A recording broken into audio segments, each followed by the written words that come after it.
if I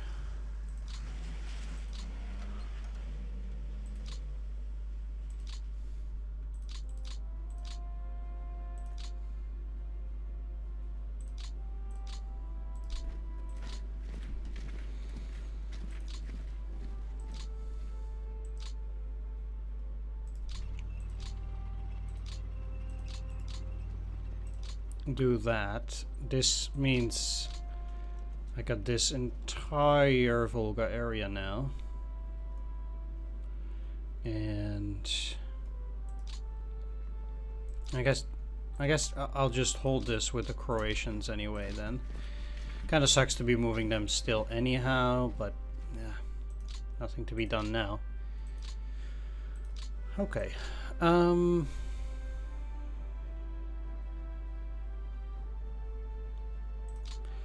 At that point, well, there are two things that I want to do. I actually want to encircle a significant portion of enemy forces here.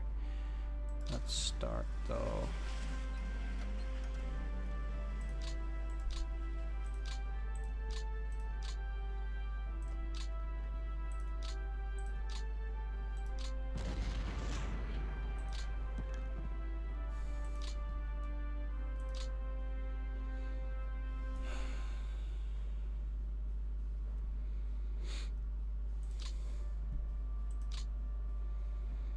Now I have to be careful because it's 11, 1, 2, 3. If I 11,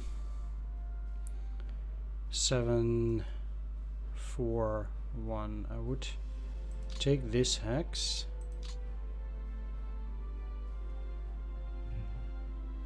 Eight, 5, 2. It should be possible from here, I think.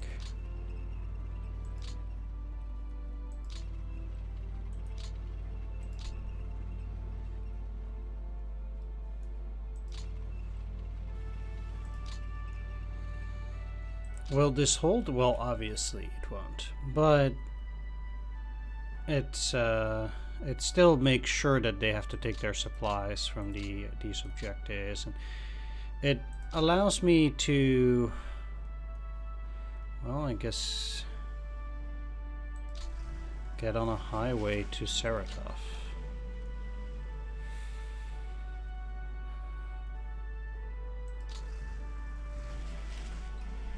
Or something along those lines.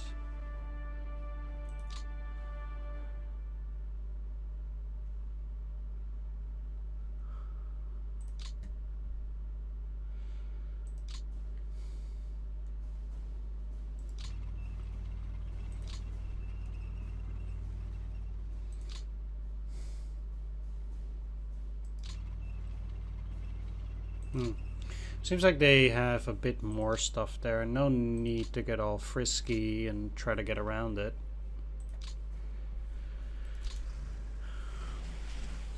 If I have another turn, then I might be able to get close, and otherwise I guess I won't.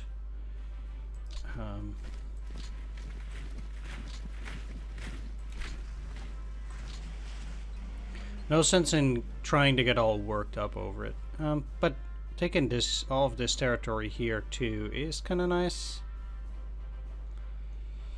I did already take care of this, and the only thing then I need to deal with is around Moscow, and then I'll ship it back. So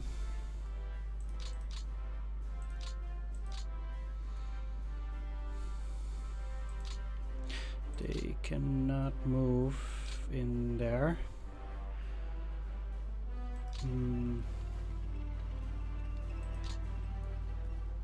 But as it is for me, like I said earlier, I want to try and grab as many hexes as possible. So moving in the, oh no thanks. Moving in there for me is actually fine. I don't really see them trying to attack or anything. Those are two of those. Okay, so I'm not attacking that.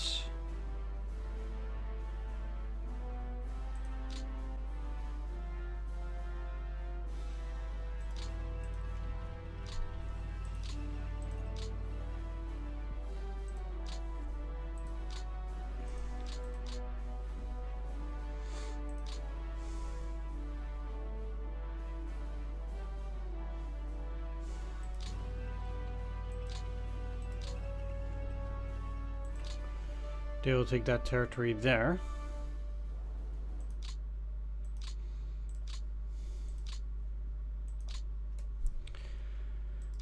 Let's take Politsai, move it in here.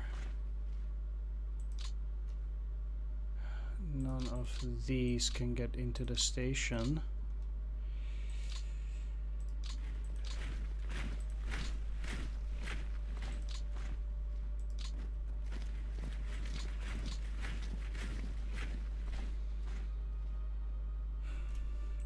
I don't think I'll be able to beat them off of that hex like that. But no.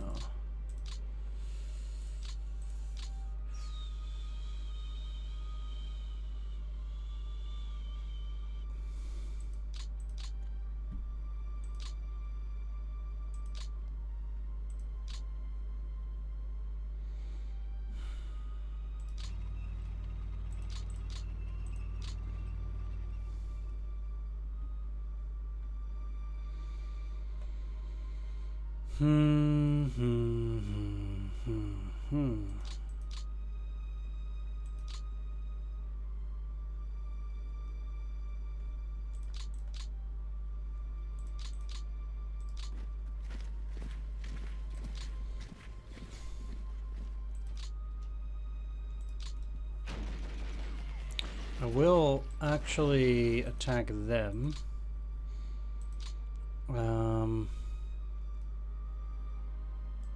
Also because it allows me to move slightly down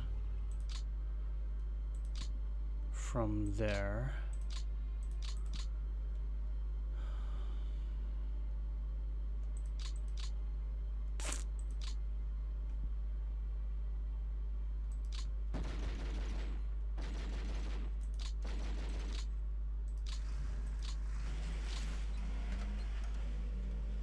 Well, okay, I mean, I'm not saying this is ideal by any stretch of the imagination.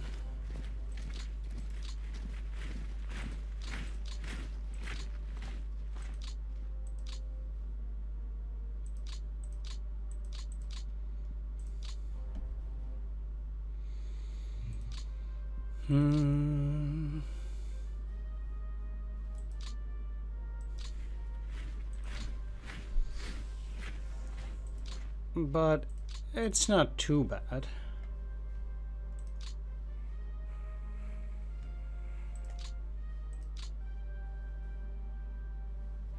Yeah, let's stay in here. In the city. They'll very likely break out again, though. Don't get me wrong.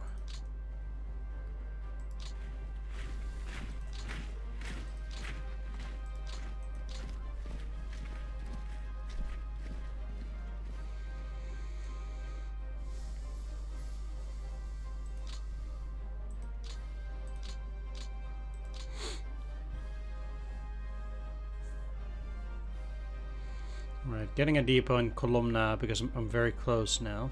Alright, let's take a quick peek at the last of the rail units. I do think they've taken care of everything, or at least enough.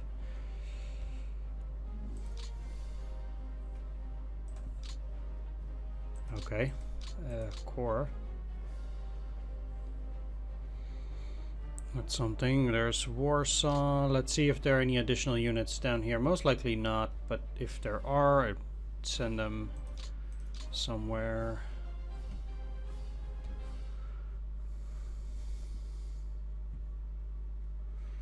And the answer is no. Okay.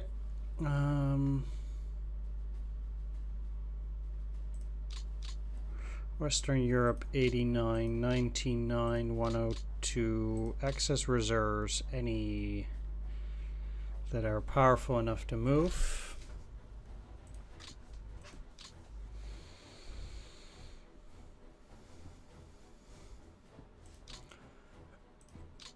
These guys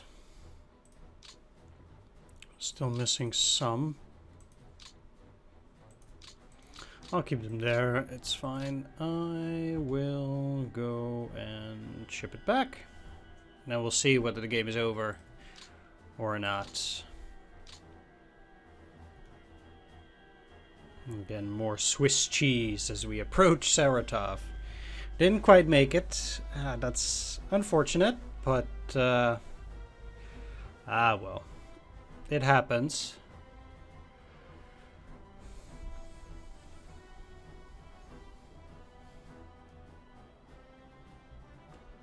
We do have 816 points, so the chance that they'll be able to actually take back enough is quite unlikely. They would have to take back at least 4 cities, and if they can't take 4, then they would have to take something like Stalingrad and another 2. It's a pretty big order list.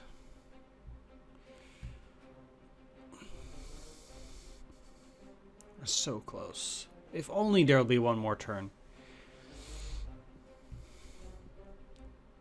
If only. But I think it actually checks on my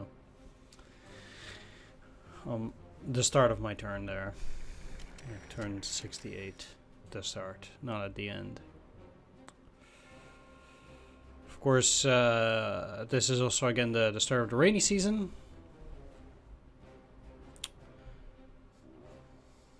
So there is that too. Yeah, they had all 3 of those depots. They're not super filled, but whatever. These are also pretty decent hauls, actually. It's not nothing. Look at how little forces they have at that point.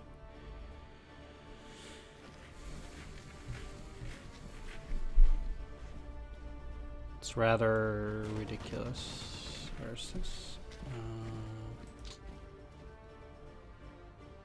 Oh, that's in the city there.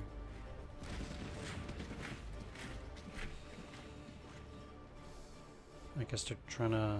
Yeah, it's Rogachevo. 31,000. They do have rather large number of forces in this section here.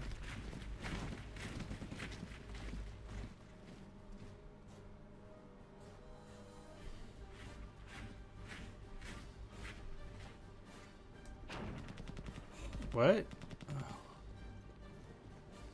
Wow.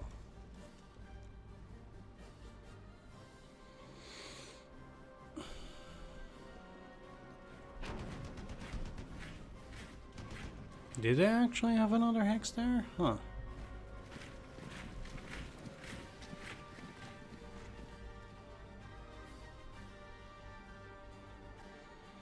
Well, that sure is interesting. I guess I wasn't able to keep the ring around Stalingrad. They keep breaking it. But the thing with the Soviets is that if they want to take a hex, they pretty much almost always have the chance to... Like, if they're close, then each one individual hex is almost never safe if they really want to take it. Like, obviously, in a case like this here, they can't because they have nothing in range that can reach it. But like here at Moscow, they have plenty of forces there that can ultimately take care of that. These guys are even just in perfect supply, interestingly enough, too. Even though they should not have gotten any supplies for quite a while now. It's weird because it looks like it's still a national supply hex. Find that odd, but... Guess they got through and then try to get back. That's fine.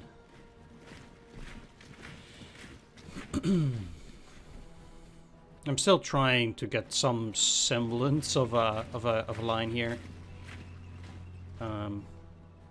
Obviously, that's very hard, given that the front line is still moving way too much for me to do anything serious. in terms of getting that stable line. Like I just need to keep clearing pockets, keep moving forward, keep clearing pockets, keep moving forward.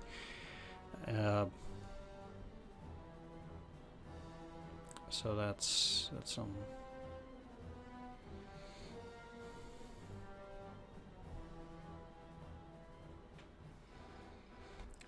One thing that I did find interesting for this turn is that the AI did not attack in the north. They did not attack from Tikvin.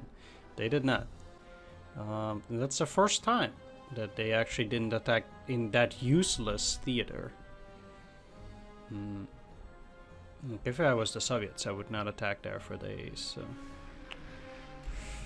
One other thing that's interesting here is that because they keep flying in stuff there, it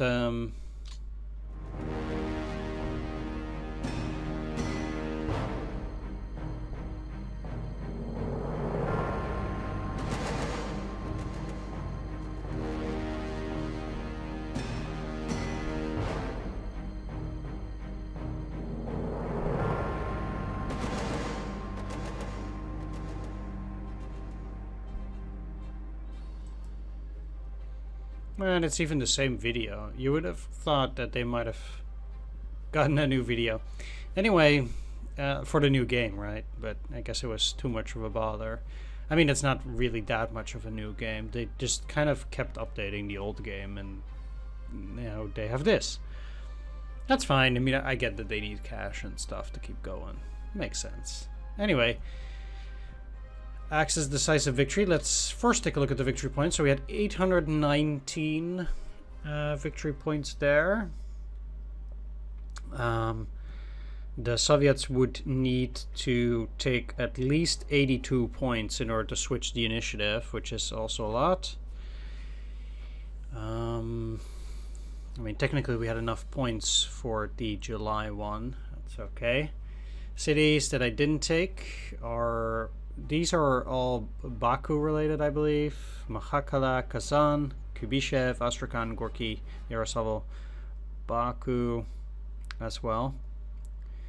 Grozny, Saratov, and Moscow. The rest of the cities did get captured.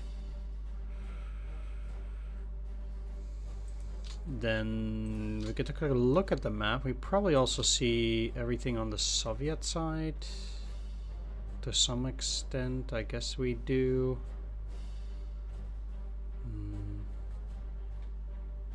It seems like it, yeah. Alright, let's take a look then. So indeed, Baku itself is worth a lot of points, but then there is a lot of difficulty involved in getting there. I wasn't able to get even close to it. Axis naval setback. So we had partisans, large partisans raids are launched in the Orel section. Alright. Anyway, had I had another turn, I likely would have just been able to walk into Novorossiysk, it seems like.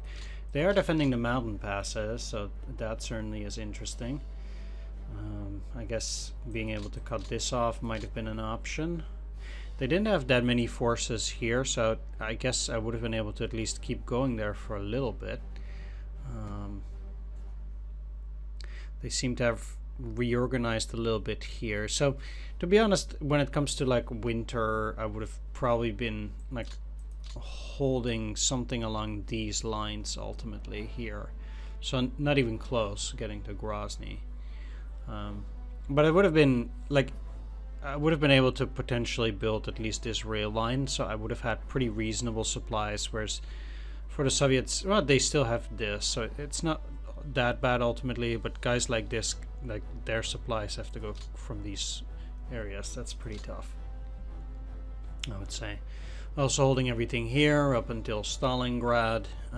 Might even be able to cross a little bit, do some stuff there. Cutting this rail line at that point would be pretty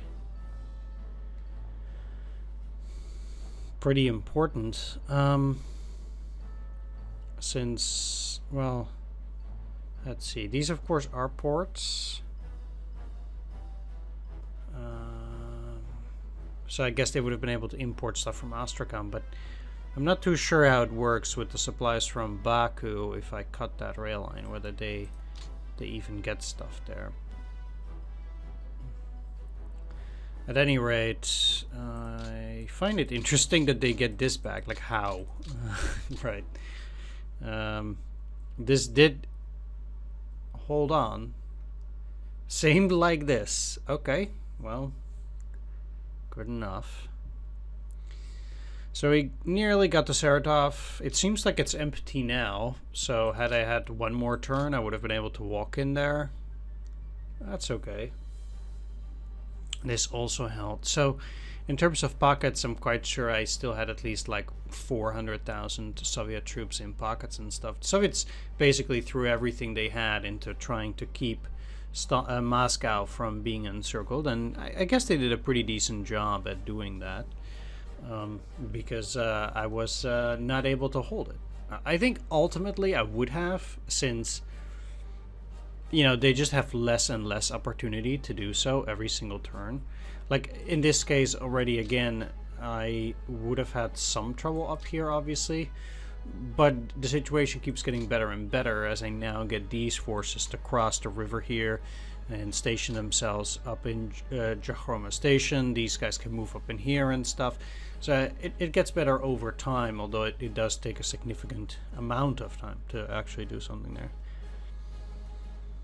These guys would have also been able to start walking again. Basically, we're in a situation where a significant portion of our forces is just able to walk freely, as the Soviets are unable to hold any kind of defense there. Like here, for example. Like, there's nothing here. I can just move. I can just move here too. And yeah. If we then take a look at the situation, what I find interesting is that this did not actually move. Like, I don't know why. Maybe the events haven't triggered yet because I have, well, as in a way, too many forces there or something. Not really sure how that is or how that works, but that's that, I suppose.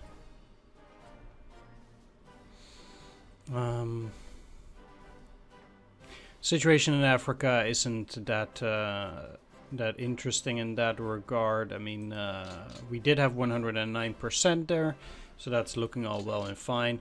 Italy 111, Balkans 105, Garrison 102. So we're actually well established there. Finland 102, Norway 99, but that's okay.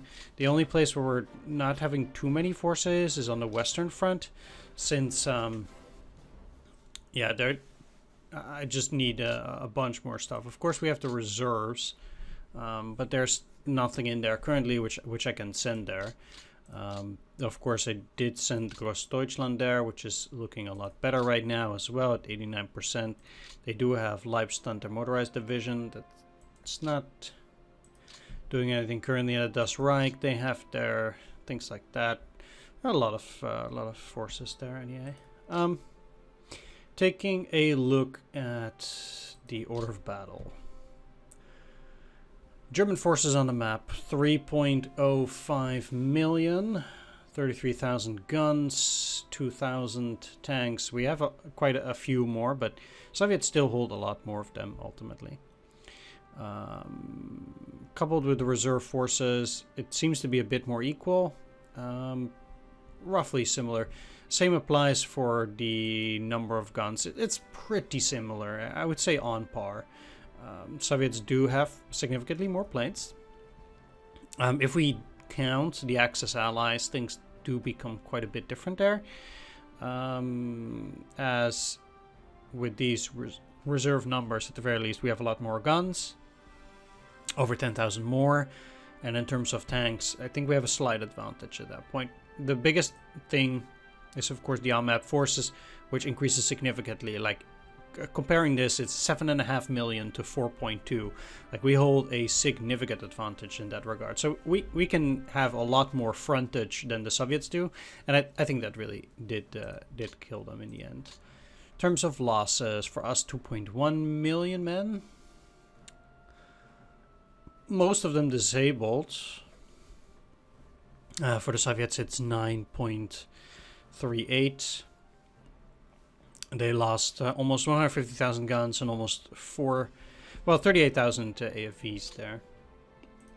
Looking at the metrics in terms of points, you can see here clearly, like, almost all of the game in terms of time really was just a waiting game. Like, you can see here from October till July almost, I did not get any points whatsoever. It's just nothing going on there. It's just holding on, stuff like that. And then finally, when the good weather starts, it's like bam. But of course, it does change significantly. Like, this increase is that much more bigger than this, which is what I was talking about as well. Like, the amount of territory that I took, even in 42, does not compare to the amount of territory that I took in 41. Initiative remained same, high watermark, of course, and then the sudden victory points. Total men for the Soviets almost at an all-time low, like they had in October here, 4.215. I guess only turn 1 was lower for the Soviets, and this one turn here, but that's all. Like, they're at an all-time low. Total guns, lowest as it ever has been since the start of the war. AFVs on par with us, but coming from this start, that's pretty good. Total aircraft, in the end, it got lower than ours. Nice.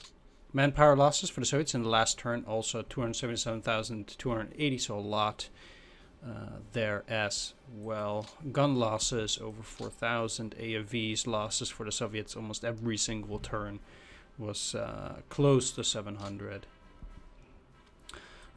If we look at fuel stores for us, it remained pretty much the same all the way down low. Armaments pretty high. Manpower, they kept getting a few more units, but I also don't think they had the armaments to fill those rifle divisions, even if they did put that manpower back on the map. I just don't think they would be able to fill those divisions, which is different from what happened here in November. It's not entirely true. I mean, even then in November they had less armaments, for example, so I don't know. Let's actually take a look here. This is also pretty interesting. Quite a lot more men there and stuff. Italy probably switched a lot because they took a lot of forces out. Yeah. Well, anyway, that about wraps up this game. We cannot continue here. We didn't even make it through the supply situation here. I've no clue what that is, but like I said, I did not get any supplies. So I want to thank you all for watching this LP. Hope you enjoyed it. If you did, please do consider... okay, this is weird. Please do consider leaving a like, comment, or subscribe. Hope to see you all from the next LPs. Thanks for watching. Take care. See you next time. Bye-bye. This doesn't do anything. Oh, this shows what the Soviets have. Oh, they actually had more. But Saratov was empty. Okay, so I can actually see what the Soviets can see here. Okay, that's actually pretty interesting. So, oh, they did have forces here, huh? This is a rifle brigade that they have in there. Okay.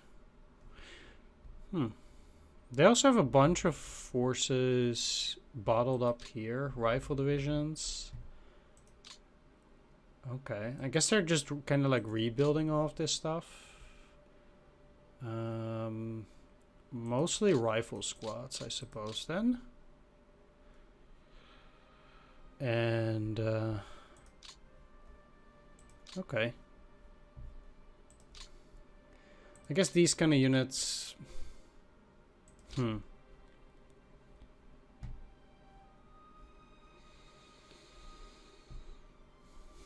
Well, that sure does look interesting. Let's see what they have in a tank corps like this. Mostly it's just T-34s. They have some T-60s and tanks like that. Submachine gun squads already, huh? Okay.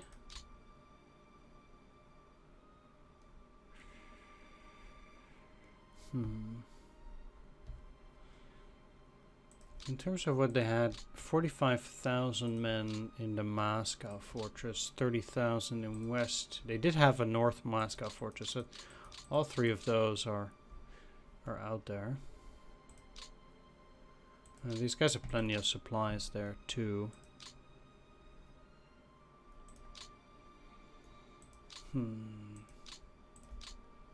It's all very interesting.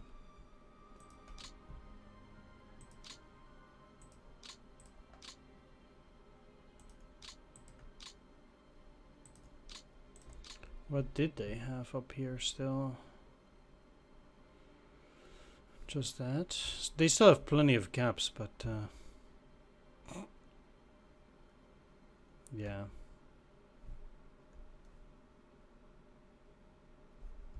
Alright, well, that was interesting. Can I actually move them? No, but it's weird that I can actually switch their designation for whatever reason.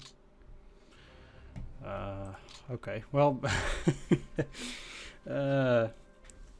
yeah, I want to thank you for watching. Hope you enjoyed this, and I'll see you all for my next LPs. Take care. Bye bye.